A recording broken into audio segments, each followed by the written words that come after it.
nilava kukubyala mbilu ya wanuna utasama witiva zhilinya wa mina auseva jonza vanuna mwana wa mna wena wotwa induma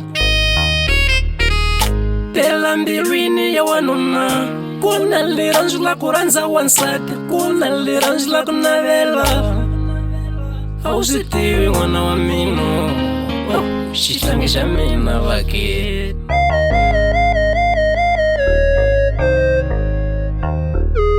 manje loko va ku landzelela vafana wena u pfanga ni ku gwira ku ri va ku rhandza hi wena n'wananga u ta ku vo ku rhandza kasi vo ku navela n'wanangu